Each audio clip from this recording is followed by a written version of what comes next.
curious about the whole business of what we call spiritual awakening.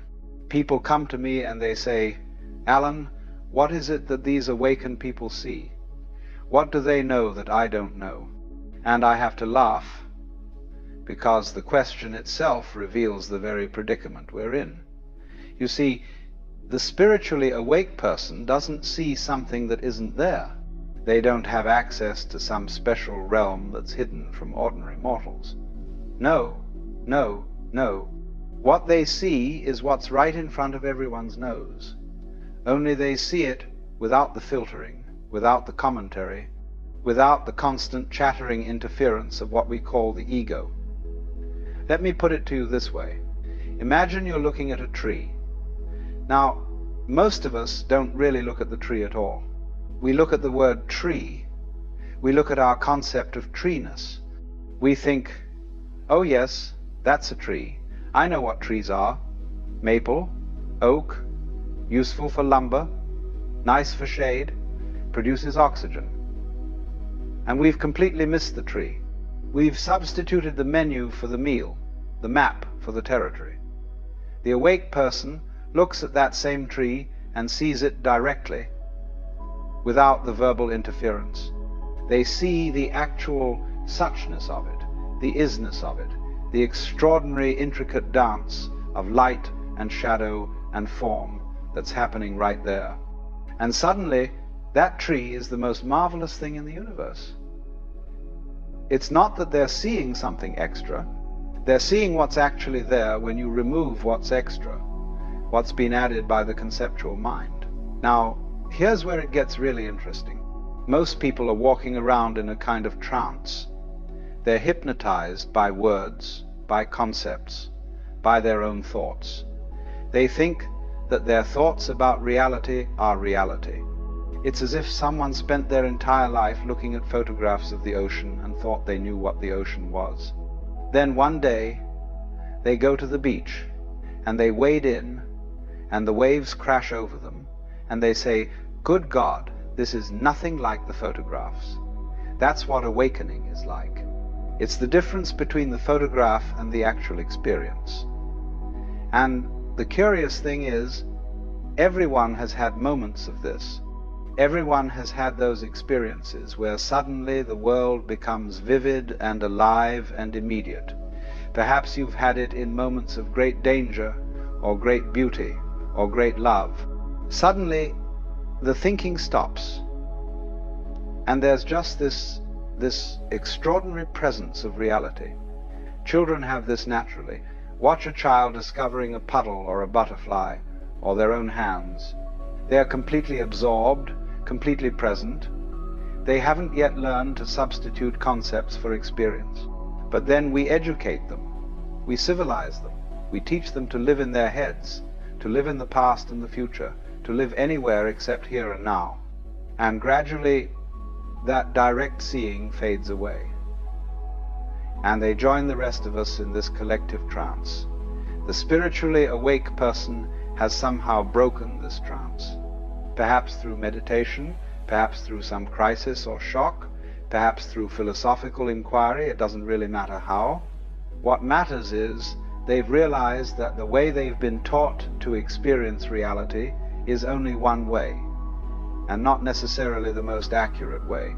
They've discovered that their thoughts about things are not the things themselves. And here's something that really baffles people.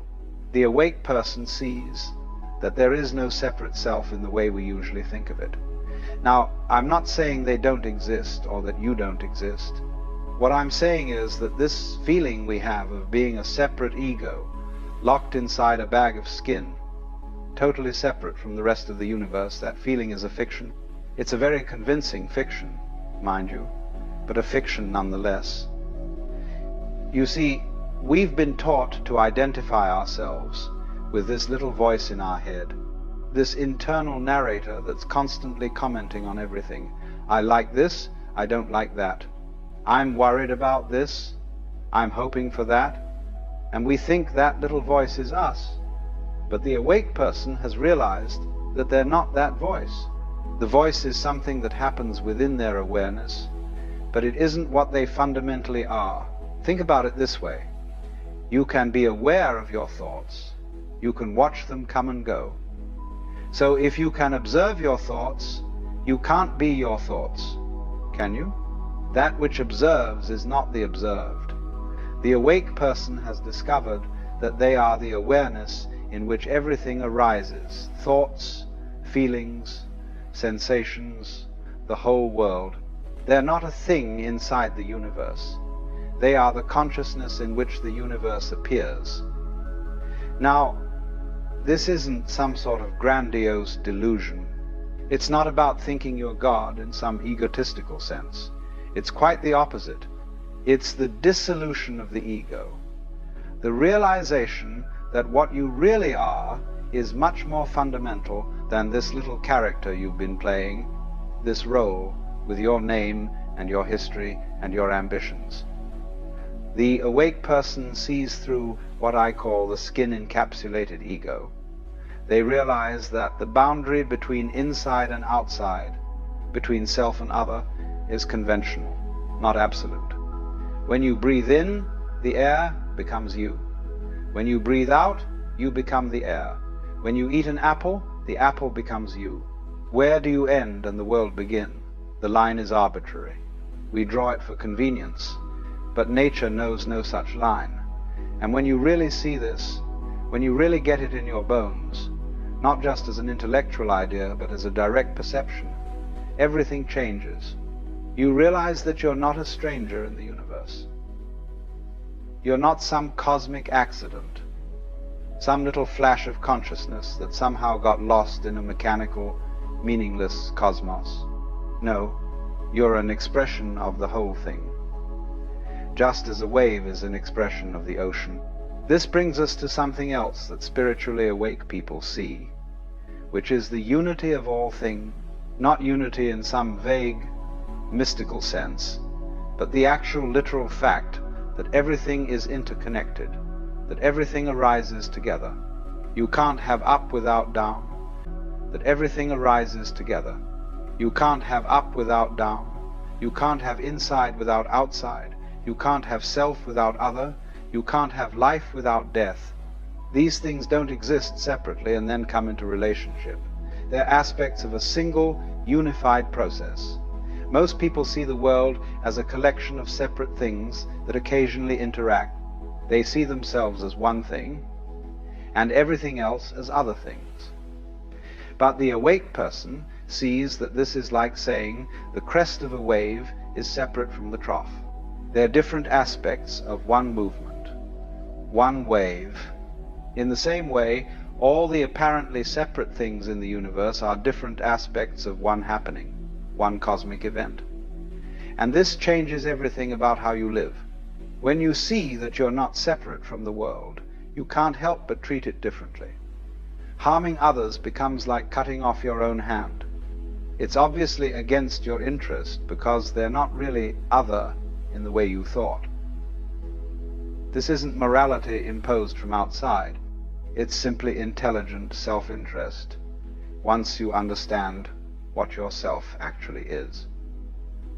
Another thing the awake person sees is the extraordinary intelligence of nature, the intelligence of the universe itself.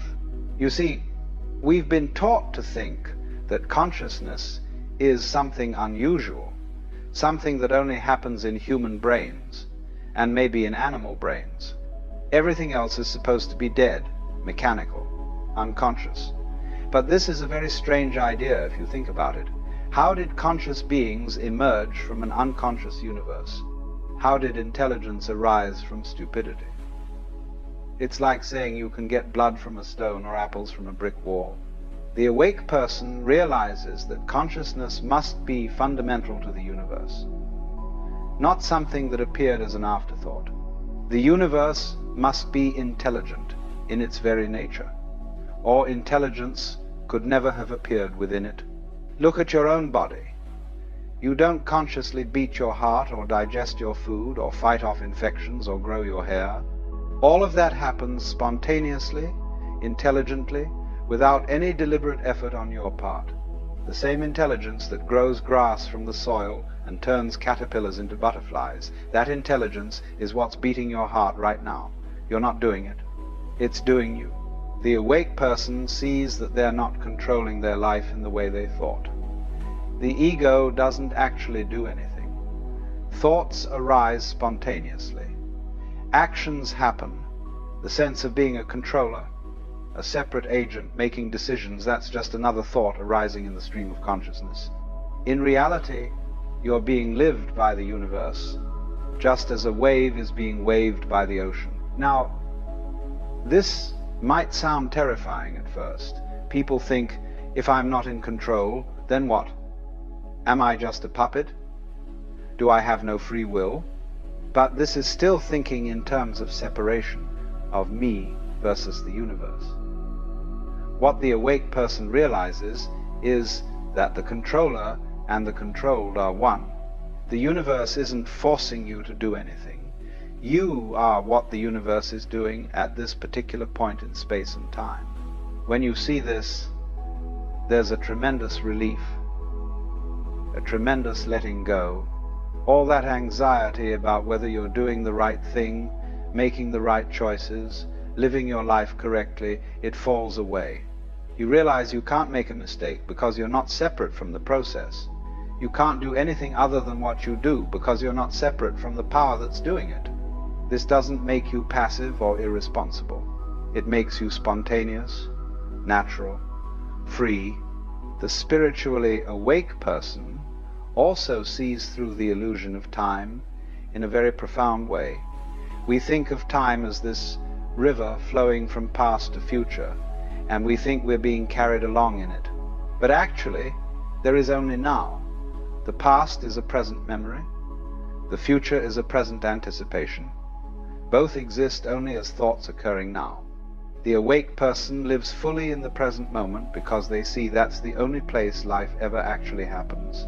Most people are never where they are. They're always living in their heads, in memories of the past or fantasies about the future. They're thinking about what they should be doing, what they should have done, what might happen tomorrow. And meanwhile, life is happening now, and they're completely missing it. They're missing the miracle of this moment, this breath, this sight, this sound. The awake person has somehow managed to come back to the here and now. They've realized that this moment is all there is, and it's completely sufficient. In fact, it's perfect, exactly as it is. This doesn't mean they don't plan for the future or learn from the past, but they don't confuse those mental activities with reality. Reality is always now. And in this present moment, when you really settle into it, something extraordinary happens. The mind becomes quiet. The constant stream of commentary stops, or at least fades into the background. And there's just this awareness, this open, spacious consciousness in which everything is appearing. And you realize that this awareness, this consciousness, is what you really are. It's been here all along, but you've been so busy thinking about things that you never noticed it. This awareness is very simple, very ordinary, and yet it's the most profound thing in the universe. It's the light in which everything appears. Without it, there would be no world, no experience, no anything. And it's what you are, not as an object or a thing, but as pure subjectivity, pure presence, pure being. The spiritually awake person rests in this awareness. They identify not with the passing show of thoughts and feelings and sensations, but with the awareness in which all of that appears. And from this perspective, everything looks different. Problems don't disappear, but they lose their power to disturb. Pain is still felt, but there's no suffering added to it by resistance and complaint. Joy is experienced more fully because there's no fear of losing it. Life becomes play, a cosmic dance, a game. Not in the sense of not taking it seriously, but in the sense of not taking yourself too seriously. You realize you're playing a role, a character, but you're not limited to that role. You can be in the world fully, engaging completely, and yet not be of it, not be trapped by it. This is what the spiritually awake person sees. They see reality directly, without the filter of concepts. They see the unity of all things. They see that consciousness is fundamental.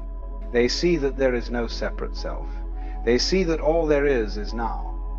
And they see that what they really are is the awareness in which all of this appears. And the beautiful, frustrating, wonderful thing is that I can tell you all of this, but it won't help you one bit unless you see it for yourself. These are just more words, more concepts, more items on the menu. The real feast is available right now in this very